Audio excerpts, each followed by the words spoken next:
स्वागत है दोस्तों आपका हमारे इस YouTube चैनल पे। दोस्तों इस वीडियो में आज हम एडुटेरिया की तरफ से जो बिहार दरोगा पुलिस अवर निरीक्षक के लिए कुल रिक्तियां जो 2213 पद था उसका प्रीलिम्स टेस्ट सीरीज 2021 जो बुक उतारा गया है उसका आज टेस्ट सीरीज नंबर 7 करेंगे।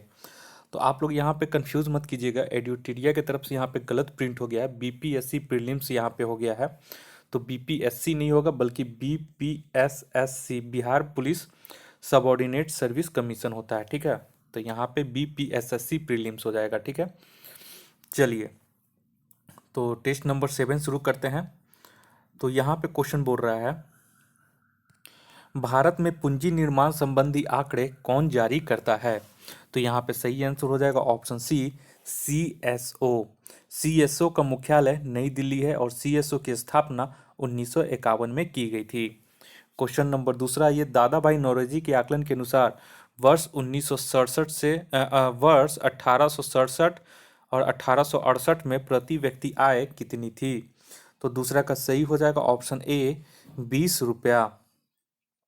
और दादा भाई नौरोजी को ने सर्वप्रथम प्रति व्यक्ति आय की गणना की थी और दादा भाई नौरोजी को grand old man of India के नाम से जाना जाता है। क्वेश्चन नंबर 3 आइए। क्वेश्चन नंबर 3 बोला, द्वितीय पंचवर्षीय योजना किस मॉडल पर आधारित थी। तो तीसरा का सही हो जाएगा ऑप्शन बी, पीसी महानबोलिस। और द्वितीय पंचवर्षीय योजना का कार्यकाल 1956 से 1961 था और ये पीसी महानोबोलिस मॉडल पर आधारित थी। और इस योजना का प्रमुख उद्देश्य समाजवादी समाज की स्थापना करना था तथा इसमें भारी उद्योगों एवं खनिजों की प्राथमिकता दी गई थी। क्वेश्चन नंबर 4 में आइए, बोकारो स्टील प्लांट की स्थापना किस देश के सहयोग से की गई। तो चौथा का सही आंसर हो जाएगा ऑप्शन डी, भूतपूर्व सोवियत संघ रूस, इसको बोलते हैं यूएसएसआर। नेक्स्ट आइए पांचवा में। पांचवा बोलते हैं, किसने कहा था कि अर्थशास्त्र वास्तविक विज्ञान है। तो पांचवा का सही आंसर हो जाएगा ऑप्शन बी, रॉबिन्स ने। प्रसिद्ध अर्थशास्त्री रॉबिन्स के अनुसार अर्थशास्त्र वास्तविक विज्ञान है। अर्थशास्त्र के पिता के रूप में एडम स्मिथ को जाना जाता है। क्वेश्चन नंबर 6 आइए, भारत में निम्न में से कौन सा क्षेत्र तप्त जैव विविधता स्थल है। तो छठा का सही आंसर हो जाएगा ऑप्शन सी, पश्चिमी घाट। भारत में पश्चिमी घाट, पूर्वी हिमालय तथा नीलगिरी का क्षेत्र सर्वाधिक जैव विविधता वाला क्षेत्र है। और वर्ष 2020 में जो जैव विविधता का था उसका थीम था our solutions are in nature.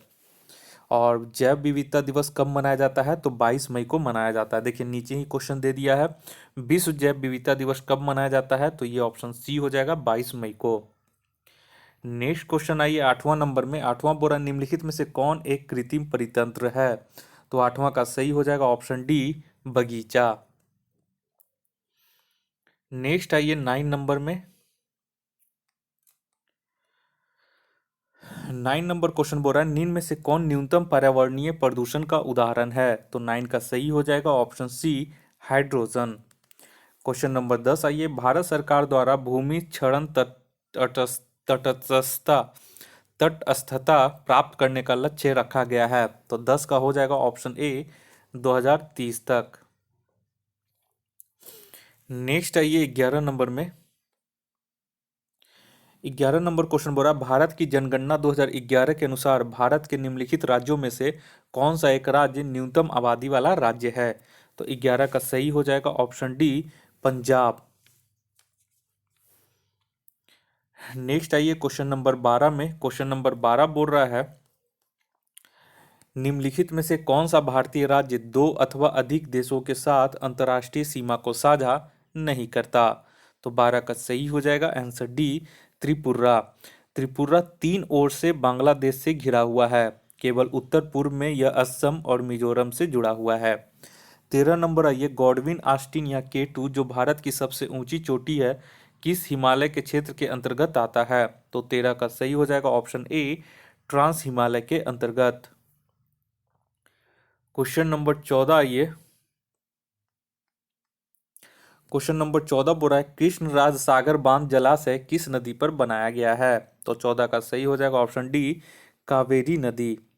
और कृष्णराज सागर बांध कर्नाटक में कावेरी नदी पर स्थित है और इसकी ऊंचाई लगभग 130 फुट है।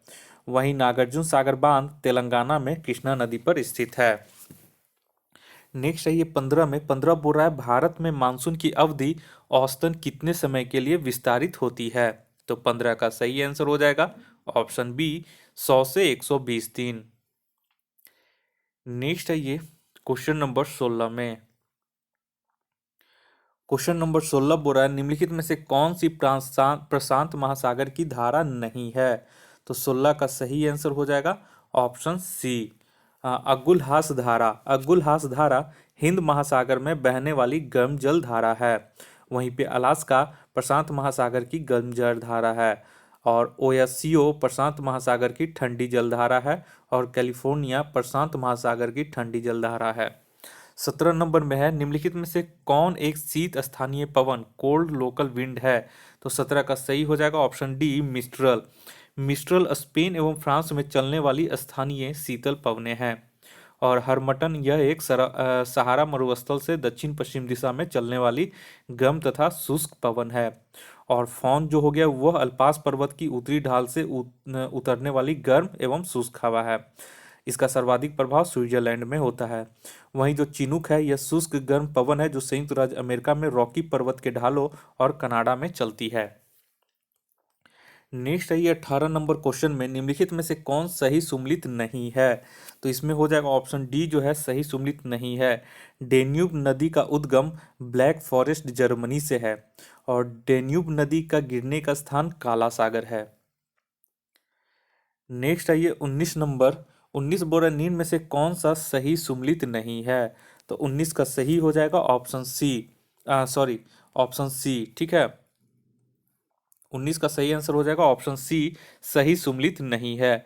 इक्वाडोर हो जाएगा। इक्वाडोर की राजधानी क्वेटो है और कोलंबिया की राजधानी बोगोटा है। ठीक है। नेक्स्ट आइए क्वेश्चन नंबर 20 में क्वेश्चन नंबर 20 बोल रहा है संकोश नदी किन दो राज्यों के बीच सीमा बनाती है जो कि क्वेश्चन में पूछा हुआ था प्रीवियस ईयर में। तो 20 का सही हो जाएगा ऑप्शन बी असम और अरुणाचल प्रदेश का। असम में यह नदी ब्रह्मपुत्र में शामिल हो जाती है।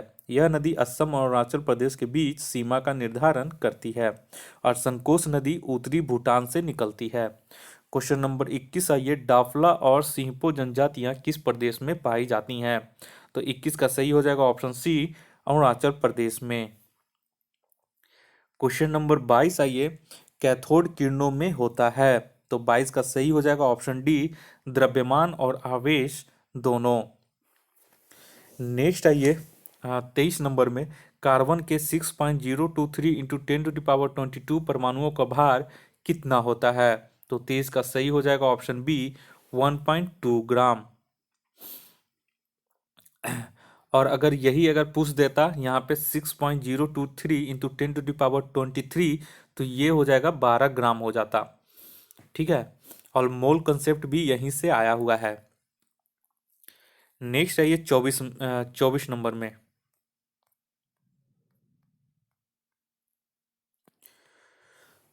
24 नंबर क्वेश्चन बोल रहा है तीव्र सीसा विषाक्त से होने वाली बीमारी को क्या कहा जाता है। तो 24 का सही हो जाएगा ऑप्शन ए प्लम्जिम। सीसा विषाक्तन के फलस्वरूप होने वाली बीमारी को प्लम्जिम कहते हैं प्लम्बिज्म। ठीक है प्लम्बिज्म कहते हैं। कोलिका पिक्टोनम सर्टिनिज्म अथवा पेंटर्स कोलिका कहते हैं। तो ये सब सीसा से होने वाला सीसा विषाक्तन से होने वाला ये सब बीमारी है। 25 नंबर आइए निम्नलिखित में से मैग्नेटाइट का सूत्र है। तो 25 का इसका हो जाएगा ऑप्शन बी Fe3O4। ये जो है मैग्नेटाइट का है। ठीक है। हेमाटाइट का पूछेगा तो Fe2O3 हो जाएगा और सीडेराइट का पूछेगा तो FeCO3 और लिमोनाइट का पूछेगा तो 2Fe2O3 और प्लस 3H2O का ये कॉम्बिनेशन होता है तो लिमोनाइट। 26 नंबर में आइए समुद्र के जल का शोधन करने के लिए सामान्य रूप से प्रयोग की जाने वाली भौतिक प्रणाली है। तो 26 का सही हो जाएगा ऑप्शन ए आसवन। इसको इंग्लिश में बोलते हैं डिस्टिलेशन।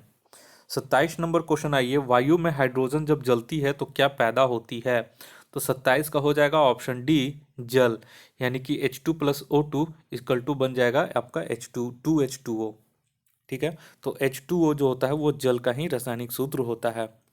नेक्स्ट आइए 28 नंबर 28 बोरा परमाणु ऊर्जा के उत्पादन में प्रयोग किया जाने वाला आइसोटॉप निम्न में से कौन है। तो 28 का सही हो जाएगा ऑप्शन बी यूरेनियम 235। नेक्स्ट आइए 29 नंबर, नाइट्रोजन युक्त उर्वरक के उत्पादन का मुख्य स्रोत क्या है? तो 29 का सही आंसर हो जाएगा ऑप्शन सी अमोनिया। और हैवर विधि द्वारा नाइट्रोजन से अमोनिया बनाया जाता है, जिसके ऑक्सीकरण के उपरांत नाइट्रेट तथा नाइट्रेट बनता है, जो नाइट्रोजन युक्त उर्वरक के उत्पादन में आवश्यक होता है। नेक्स्ट आइए क्वेश्चन नंबर 30 में। क्वेश्चन नंबर 30 बोल रहा है कि दूधिया मैग्नीशियम में कौन सा क्षारक पाया जाता है? तो 30 का सही हो जाएगा ऑप्शन ए मैग्नीशियम हाइड्रोक्साइड, जिसको मिल्क ऑफ मैग्नीशिया भी कहते हैं। और इसका रासायनिक सूत्र Mg होल ब्रैकेट OH2। ठीक है। नेक्स्ट आइए 31 नंबर में, किस एंजाइम की उपस्थिति के कारण HIV अपना आकार अक्सर बदल लेता है? तो 31 का सही हो जाएगा ऑप्शन बी रिवर्स ट्रांसक्रिप्टेज के कारण। नेक्स्ट आइए 32 नंबर में। 32 बोरा की टेबल शर्करा किस प्रकार की शर्करा है? तो 32 का सही हो जाएगा ऑप्शन डी यह एक सुक्रोज है।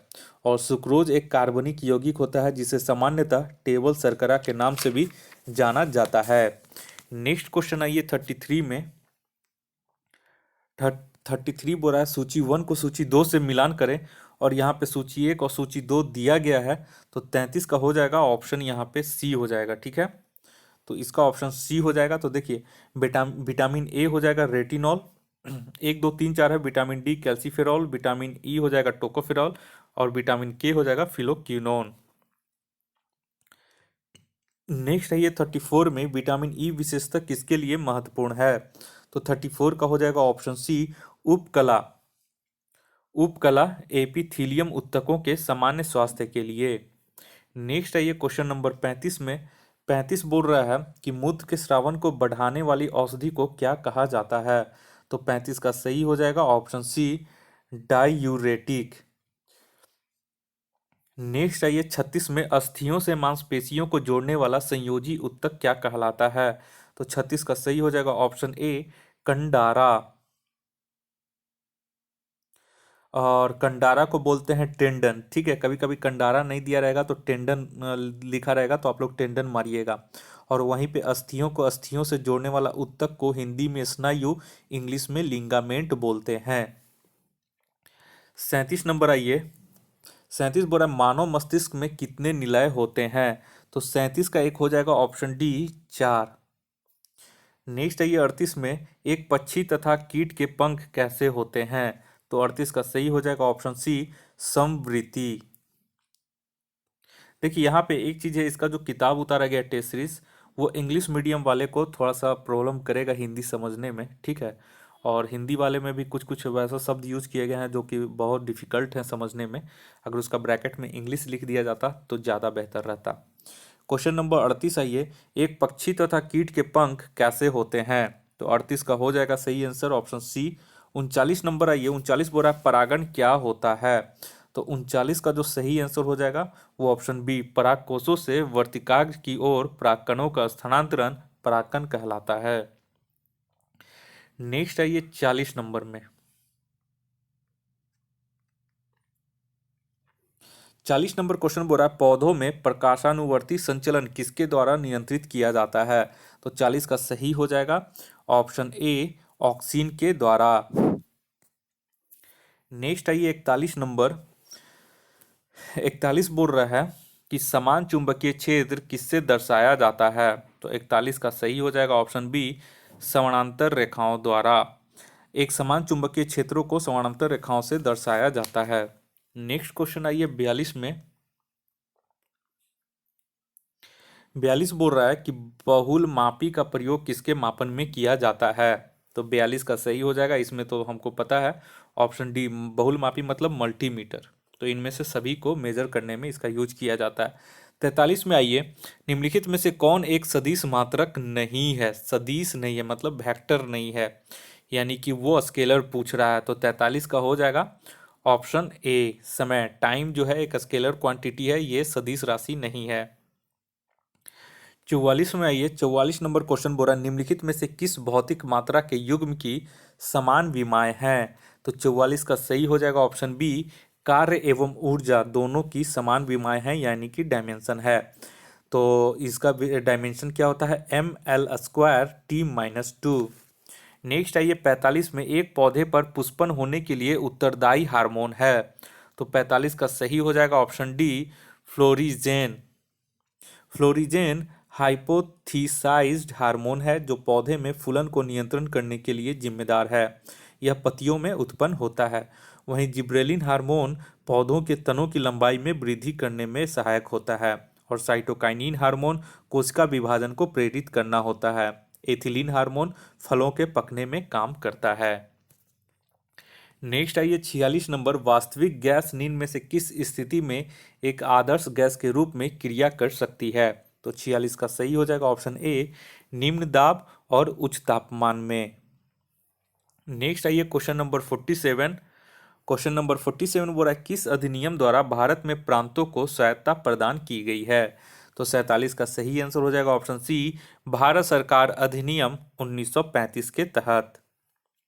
और इसके तहत निम्न उपबंध किए गए हैं, जिसमें पहला है प्रांतीय स्वायत्तता, दूसरा है केंद्र में द्वैध शासन की स्थापना, तीसरा है संघीय न्यायालय की व्यवस्था और चौथा है भारत परिषद का अंत।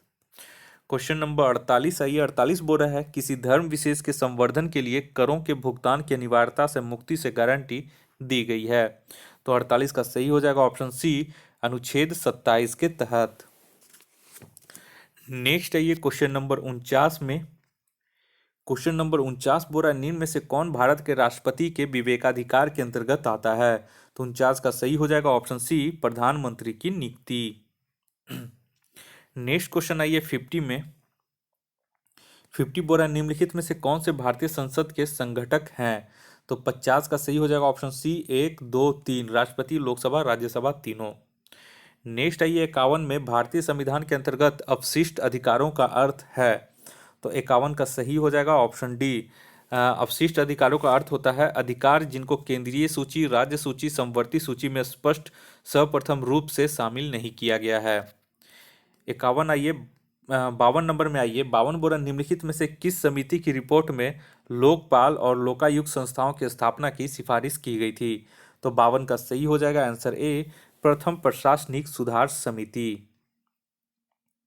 और प्रथम प्रशासनिक सुधार आयोग समिति मोरारजी देसाई की अध्यक्षता में 1966 में गठित किया गया था। बाद में मोरारजी के केंद्रीय मंत्रिपरिषद में शामिल हो जाने की वजह से के हनुमतैया को इसका अध्यक्ष नियुक्त किया गया। बहुत ही इंपॉर्टेंट क्वेश्चन है 52 नंबर। 53 आइए, नगर प्रशासन का कौन सा प्रकार छोटे शहरी क्षेत्रों का नियंत्रण करती है। तो 53 का सही हो जाएगा ऑप्शन बी, नगर पालिका परिषद। नेक्स्ट आइए 54 में, राज्य के अधीन क्या है। तो 54 का सही हो जाएगा ऑप्शन सी, आंतरिक एवं बाह्य दोनों संप्रभुता। नेक्स्ट आइए 55 में, भारत के सुप्रीम कोर्ट को किस क्षेत्र के तहत केंद्र और राज्यों के बीच विवादों का निर्णय लेने का अधिकार है। तो 55 का ये इंपॉर्टेंट है, इसका हो जाएगा ऑप्शन बी, वास्तविक और मूल अधिकार होता है ये सुप्रीम कोर्ट का। संविधान के अनुच्छेद 131 में उच्चतम न्यायालय के मूल क्षेत्राधिकार का वर्णन किया गया है। नेक्स्ट क्वेश्चन आइए 56 में, 56 में 56 बोल रहा है सीमा प्रबंधन विभाग किस मंत्रालय के अंतर्गत आता है। तो 56 का सही हो जाएगा ऑप्शन बी, गृह मंत्रालय के अंतर्गत। गृह मंत्रालय के अंतर्गत जो विभाग आते हैं वो है आंतरिक सुरक्षा विभाग, राज्य विभाग, गृह विभाग, सीमा प्रबंधन विभाग और राजभाषा विभाग। नेक्स्ट क्वेश्चन आइए 57 में, 14 सितंबर 1949 को देश के संविधान निर्माताओं ने हिंदी को डैश की स्थिति प्रदान करने का फैसला किया। तो 57 का इसका सही हो जाएगा ऑप्शन सी, संघ की आधिकारिक भाषा। तो भारतीय संविधान के अनुच्छेद 343 में यह वर्णित है कि संघ की राजभाषा या आधिकारिक भाषा हिंदी और लिपि देवनागरी होगी। वहीं पे भारतीय संविधान के अनुच्छेद 344 के अनुसार राष्ट्रपति द्वारा एक राजभाषा आयोग का गठन किया जाएगा। प्रथम राजभाषा आयोग का गठन 1955 में बी.जी. खरे की अध्यक्षता में किया गया था और इस आयोग ने 1956 में अपना प्रतिवेदन दिया। नेक्स्ट आइए क्वेश्चन नंबर 58 में 5 क्वेश्चन इसमें मैथ्स होगा। तो मैथ्स का आप लोग सोल्यूशन कर लीजिएगा। इसका मैं सोल्यूशन जो है वो टेलीग्राम चैनल पे सेंड कर देता हूँ। अगर कोई भी स्टडी मटेरियल का पीडीएफ आप पाना चाहते हैं तो वो सारा स्टडी मटेरियल पाने के लिए आप हमारा टेलीग्राम चैनल confusion9.2.11 ज्वाइन कर लीजिए टेलीग्राम पे। वहीं सारा मटेरियल पीडीएफ के फॉर्म में भेजा जाता है। 58 का इसका सही आंसर हो जाएगा ऑप्शन ए 10%। 59 में आइए, 59 का इसका जो सही आंसर हो जाएगा क्वेश्चन का वो हो जाएगा ऑप्शन डी 4.8 × 10⁻³ क्वेश्चन नंबर 60 में आइए, क्वेश्चन नंबर 60 का इसका सही आंसर हो जाएगा ऑप्शन बी 20%। कुछ नहीं करना है इसमें, 25 × 100/125 तो 20% इसका आंसर आ जाएगा। नेक्स्ट आइए 61 नंबर में, सारा इजी क्वेश्चन है। 61 का जो सही क्वेश्चन हो जाएगा, सही आंसर हो जाएगा वो हो जाएगा ऑप्शन सी 264। नेक्स्ट जो क्वेश्चन है 62 में आइए 62 में, तो 62 का सही आंसर हो जाएगा ऑप्शन बी 6:4:3।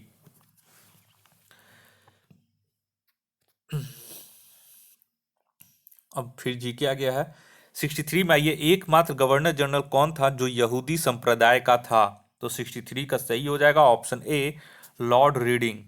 भारत का एकमात्र यहूदी गवर्नर जनरल लॉर्ड रीडिंग था और इसका कार्यकाल 1921 से 1926 तक था और इसी के समय चौरा चौरी कांड एवं स्वराज पार्टी का गठन हुआ था। 64 आइए, तुल्लु वंश का अंतिम शासक कौन था। तो 64 का सही हो जाएगा ऑप्शन सी सदाशिव। तुल्लु वंश की स्थापना 1505 ईस्वी में वीर नरसिंह ने की थी। इस वंश के महान शासक कृष्णदेव राय थे और इनके समय डोमिंगो पायस नामक पुर्तगाली यात्री भारत आया था। इस वंश का अंतिम शासक सदाशिव था, जो कि इंपॉर्टेंट इसका एक्सप्लेनेशन है। क्वेश्चन नंबर 65 में आइए, 65 बोल रहा है कि भगवत गीता पर भावार्थ दीपिका नामक वृहद टीका किसने लिखा है। तो 65 का सही हो जाएगा ऑप्शन सी ज्ञानेश्वर ने। और ज्ञानेश्वर महाराष्ट्र में भक्ति आंदोलन के जनक तथा मराठी भाषा के संस्थापक थे। 66 नंबर आइए, तृतीय बौद्ध संगीति की अध्यक्षता किसने की थी। तो 66 का सही आंसर हो जाएगा ऑप्शन बी मोगालीपुत तीस थे। तृतीय बौद्ध संगीति का आयोजन 255 ईस्वी में पाटलिपुत्र में हुआ था और इस संगीति का आयोजन अशोक के शासनकाल में हुआ था तथा इसकी अध्यक्षता मोगालीपुत तीस ने की थी। क्वेश्चन नंबर 67 आइए, सर्वप्रथम भारतवर्ष का जिक्र किस अभिलेख से प्राप्त होता है। तो 67 का सही आंसर हो जाएगा ऑप्शन डी हाथी गुम्फा के अभिलेख से। हाथी गुम्फा का अभिलेख का संबंध कलिंग राजा खारवेल से है। इसमें सर्वप्रथम भारतवर्ष का जिक्र किया गया है। सती प्रथा का प्रथम लिखित साक्ष्य एरण्य अभिलेख से प्राप्त होता है। क्वेश्चन नंबर 68 आइए, किसने सर्वप्रथम प्रेस सेंसरशिप लागू की थी। तो 68 का सही हो जाएगा ऑप्शन बी बेलेजली ने। लॉर्ड बेलेजली ने 1799 में सभी समाचार पत्रों पर सेंसर बैठा दिया था। इस सेंसरशिप के अनुसार समाचार पत्रों पर संपादक मुद्रक का नाम छापना पड़ता था। प्रकाशक को प्रकाशित किए जाने वाले तत्वों को सरकार के सचिव के सम्मुख पूर्व अवलोकन हेतु भेजना पड़ता था। क्वेश्चन नंबर 69 आइए, लखनऊ में 1857 की क्रांति को दबाने वाला ब्रिटिश नायक कौन था। तो 69 का सही हो जाएगा क्वेश्चन नंबर सी कैंपेबल। ठीक है, लखनऊ में 1857 की क्रांति की शुरुआत 4 जून 1857 ईस्वी को हुई। वहां पे बेगम हजरत महल के नेतृत्व में ये एक आंदोलन हुआ था और इस विद्रोह को दबाने वाला अंग्रेजी नायक कैंपेबल था, कैंपबेल था। ठीक है, कैंपबेल। 70 नंबर क्वेश्चन में आइए, कैबिनेट मिशन किस तिथि को दिल्ली पहुंचा था। तो 70 का सही हो जाएगा ऑप्शन बी 24 मार्च 1946 को। और इसमें 3 सदस्य थे, पहला स्टेफोर्ड क्रिप्स, दूसरा पैथिक लॉरेंस, तीसरा वी अलेक्जेंडर। और कैबिनेट मिशन पैथिक लॉरेंस के नेतृत्व में भारत आया था। क्वेश्चन नंबर 71 में आइए, क्वेश्चन नंबर 71 पर निम्नलिखित को सुमेलित करें। संस्था है उसका स्थापना वर्ष है। तो 71 का सही आंसर हो जाएगा ऑप्शन बी, यानी कि वेद समाज हो जाएगा 1867, आर्य समाज हो जाएगा आपका 1875, नौजवान सभा हो जाएगा 1926 और विश्व भारती हो जाएगा 1912। क्वेश्चन नंबर 72 में आइए, 72 बोरा किसे बिना ताज का बादशाह कहा जाता है? तो 72 का हो जाएगा ऑप्शन बी सुरेंद्र नाथ बनर्जी को। सुरेंद्र नाथ बनर्जी को बिना ताज का बादशाह कहा जाता है। 1895 में सुरेंद्र नाथ बनर्जी ने कांग्रेस के 11वें अधिवेशन की अध्यक्षता की थी। 73 नंबर आइए, खासी विद्रोह का संबंध किस राज्य से है? तो 73 का सही हो जाएगा ऑप्शन सी असम से। खासी विद्रोह 1833 ईस्वी में असम में हुआ था, जिसका नेतृत्व तीरथ सिंह ने किया था। नेक्स्ट आइए 74 नंबर क्वेश्चन में। 74 नंबर क्वेश्चन बोल रहा है, लॉर्ड कर्जन ने बंगाल विभाजन की घोषणा कब की थी? तो 74 का सही आंसर हो जाएगा ऑप्शन बी 20 जुलाई 1905 को, जो कि 16 अक्टूबर 1905 से प्रभावी हुआ था। 75 नंबर आइए, किस मुगल शासक को घृणित कायर कहा जाता है? तो 75 का सही आंसर हो जाएगा ऑप्शन डी फर्रुखसियर को। मुगल शासक फर्रुखसियर को घृणित कायर के नाम से जाना जाता है। जहांदार शाह को लंपट मूर्ख के नाम से जाना जाता है। 76 नंबर आइए, जम्मू एवं कश्मीर के नए उपराज्यपाल प्रशासक कौन बने हैं? तो 76 का सही हो जाएगा ऑप्शन सी मनोज सिन्हा, और जीसी मुर्मू को आपको कैक अध्यक्ष बना दिया गया है। नेक्स्ट आइए 77 में, वैश्विक शांति सूचकांक 2020 में कौन सा देश प्रथम स्थान पर है? तो 77 का हो जाएगा ऑप्शन सी आइसलैंड। वैश्विक शांति सूचकांक 2020 में प्रथम स्थान पर आइसलैंड है। इस सूचकांक में भारत का स्थान 139वां है, और यह सूचकांक institute for economic and peace द्वारा जारी किया जाता है। क्वेश्चन नंबर 78 आइए। 78 बोला, विश्व शरणार्थी दिवस प्रतिवर्ष कब मनाया जाता है? तो ये आपका ऑप्शन ए हो जाएगा 20 जून को, और वर्ष 2020 में 20 जून को इस दिवस पे विषय जो था, थीम था, एवरी एक्शन काउंट्स था। 79 आइए। 79 बोला, हाल ही में देश का पहला गैंडा संरक्षण एवं प्रजनन केंद्र कहाँ खोला गया है? तो ये इंपॉर्टेंट क्वेश्चन है। 79 का ए हो जाएगा पटना में। देश का पहला गैंडा संरक्षण एवं प्रजनन केंद्र संजय गांधी जैविक उद्यान पटना में स्थापित किया गया है। इस उद्यान में सर्वाधिक संख्या में गैंडे पाए जाते हैं। 80 नंबर में आइए। 80 नंबर बोला, स्वच्छ भारत रिवॉल्यूशन पुस्तक के लेखक कौन है?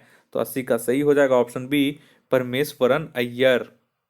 नेक्स्ट क्वेश्चन आइए। 81 में, नए संसद भवन के निर्माण हेतु किस कंपनी ने अनुबंध हासिल किया है? जो कि रेंज ऑफिसर में आपका ये पूछा हुआ था। तो 81 का सही हो जाएगा option A Tata projects. 82 number आइए। गायों के संवर्धन एवं संरक्षण हेतु किस राज्य ने गौ कैबिनेट गठित किया है? तो 82 का सही हो जाएगा ऑप्शन डी मध्य प्रदेश ने। नेक्स्ट आइए 83 में। 83 नंबर क्वेश्चन बोल रहा है, हाल ही में विश्व का सबसे गर्म एवं बड़ा ज्वालामुखी किसे घोषित किया गया है? तो 83 का सही हो जाएगा ऑप्शन बी पोहोनु को। पोहोनु ज्वालामुखी हवाई द्वीप के पास है, जो कि विश्व का सबसे बड़ा एवं गर्म ज्वालामुखी है। हाल ही में इसे घोषित किया गया है। इससे पूर्व विश्व का सबसे बड़ा ज्वालामुखी मौना लोआ था, लेकिन अब पोहोनु हो गया है हवाई द्वीप। नेक्स्ट आइए 84 में। 84 पर भारत के निम्नलिखित राज्यों में से किस में कोविड-19 अवधि में पहली बार ई लोक अदालत प्रारंभ हुई है? तो 84 का सही हो जाएगा ऑप्शन सी छत्तीसगढ़।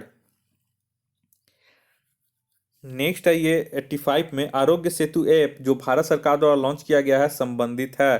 तो ये हो जाएगा 85 का ऑप्शन डी कोविड-19 से। नेक्स्ट आइए 86 में। 86 बोल रहा है, स्टार्स STARS निम्नलिखित में से किस मंत्रालय विभाग की केंद्र प्रायोजित योजना है? तो 86 का सही हो जाएगा ऑप्शन ए शिक्षा मंत्रालय। इस योजना का मुख्य उद्देश्य शिक्षा के क्षेत्र को आगे बढ़ाना है।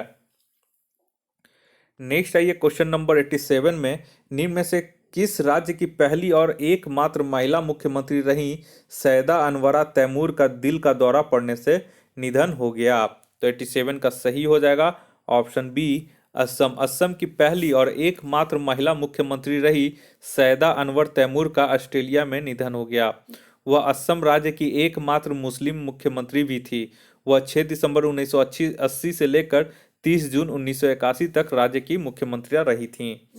88 में आइए। हाल ही में सिम्बैक्स 20 संयुक्त नौसैनिक अभ्यास किन दो देशों के बीच संपन्न हुआ? तो 88 का सही हो जाएगा ऑप्शन ए भारत और सिंगापुर के बीच।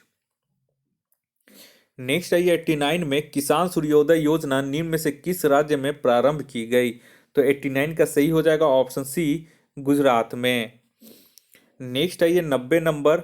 90 बोल रहा है कि किसे ग्लोबल ह्यूमैनिटेरियन अवार्ड 2020 से सम्मानित किया गया? तो 90 का सही हो जाएगा ऑप्शन बी, सचिन अवस्थी को। और सचिन अवस्थी को लंदन में आयोजित वेबिनार के माध्यम से यह ग्लोबल ह्यूमैनिटेरियन अवार्ड 2020 में शीर्ष प्रचारक पुरस्कार से सम्मानित किया गया। और सचिन अवस्थी एक ऐसे व्यक्ति हैं जिन्होंने 5 दिवसीय लंबी स्वच्छ गंगा जागरूकता यात्रा का आयोजन किया था, जो हरिद्वार से वाराणसी तक शुरू हुआ था, और इसे वंदे गंगे स्वच्छता जन जागरण यात्रा भी कहा जाता है। 91 नंबर आइए। 91 बोल रहा है कि गरीबी रेखा से नीचे रहने वाले लोगों को फ्री इंटरनेट देने वाला भारत का पहला राज्य कौन बना? तो 91 का सही हो जाएगा ऑप्शन डी, केरल। 92 नंबर आइए। 92 बोरा बच्चों के लिए दुनिया की पहली ट्राम कार लाइब्रेरी शुरुआत कहाँ की गई है? तो 92 का सही हो जाएगा ऑप्शन सी, कोलकाता। 16 नवंबर को बाल दिवस के अवसर पर बच्चों के लिए दुनिया की पहली ट्राम कार लाइब्रेरी की शुरुआत कोलकाता में की गई। इसमें 18 वर्ष से कम उम्र के बच्चों को निःशुल्क लाइब्रेरी की सुविधा मिलेगी। नेक्स्ट आइए 93 में। कृषि वस्तुओं जैसे सब्जी फल आदि के लिए न्यूनतम समर्थन मूल्य एमएसपी तय करने वाला भारत का पहला राज्य कौन है? तो 93 का सही हो गया ऑप्शन ए, केरल। 94 देखिए। 2014 और 2018 के बीच बाघों की आबादी में कितने प्रतिशत की वृद्धि दर्ज की गई? तो 94 का सही आंसर हो जाएगा 94 का सही आंसर हो जाएगा ऑप्शन ए, 33%। और भारत में बाघों की कुल संख्या 2967 है। यह रिपोर्ट 29 जुलाई 2019 को प्रकाशित किया गया था। नेक्स्ट क्वेश्चन आइए 95 में। जैव विविधता पर संयुक्त राष्ट्र सम्मेलन 2020 का आयोजन कहाँ किया गया? तो 95 का सही हो जाएगा ऑप्शन ए, यूएसए में। जैव विविधता पर संयुक्त राष्ट्र सम्मेलन 2020 का आयोजन न्यूयॉर्क यूएसए में किया गया और इसका विषय था urgent action and biodiversity for sustainable development. Question number 96 में आइए। 96 बोल रहा है कि पुरुष हॉकी विश्व कप 2023 का आयोजन कहाँ प्रस्तावित है? तो 96 का सही आंसर हो जाएगा ऑप्शन ए, भारत में। जबकि महिला हॉकी विश्व कप 2022 का आयोजन स्पेन तथा नीदरलैंड में है। इसका मैंने आपको ट्रिक बता दिया था, अपने चैनल पे अपलोड कर दिया हूँ उसका वीडियो। 97 आइए। नासा का सनराइज मिशन कब तक शुरू किया जाएगा? तो 97 का सही हो जाएगा ऑप्शन बी, 2023 तक। नेक्स्ट क्वेश्चन आइए 98 में। 98 नंबर क्वेश्चन बोल रहा है कि स्वच्छता सर्वेक्षण रिपोर्ट 2020 के अनुसार 1 से 10 लाख तक आबादी वाले शहर में सबसे स्वच्छ शहर है। तो 98 का सही हो जाएगा ऑप्शन डी, अंबिकापुर, और ये अंबिकापुर छत्तीसगढ़ में है। 99 नंबर आइए। नीति आयोग द्वारा जारी नवाचार सूचकांक 2019 के अनुसार बड़े राज्यों में प्रथम स्थान पर कौन सा राज्य है? तो 99 का सही हो जाएगा ऑप्शन सी, कर्नाटक, और द्वितीय स्थान पर तमिलनाडु, और अंतिम स्थान पे अगर पूछेगा तो झारखंड है, और अंतिम से दूसरा बिहार। क्वेश्चन नंबर 100 में आइए, और इस टेस्ट सीरीज 7 का आखिरी क्वेश्चन है। आर्थिक सर्वेक्षण 2019-20 के अनुसार सेवा क्षेत्र में प्रतिशत वृद्धि है। तो 100 का हो जाएगा इसका ऑप्शन ए, 6.9%। और आर्थिक सर्वेक्षण 2019-20 का जो विषय था वो था वेल्थ क्रिएशन। तो दोस्तों इस तरह से करके मैंने ये एड्यूटेरिया का जो टेस्ट सीरीज 7 था वो कंप्लीट करवा दिया हूँ। अगर आपको हमारे ये प्रयास पसंद आ रहा है तो कृपया करके आप हमारे इस चैनल को जल्द से जल्द सब्सक्राइब कर लें, ताकि कोई भी मैं वीडियो अपने चैनल पे अपलोड करूं तो उसका नोटिफिकेशन सबसे पहले आपके मोबाइल तक पहुंच सके। इस वीडियो को देखने के लिए आप लोग का बहुत बहुत शुक्रिया। आपका दिन मंगलमय हो। धन्यवाद।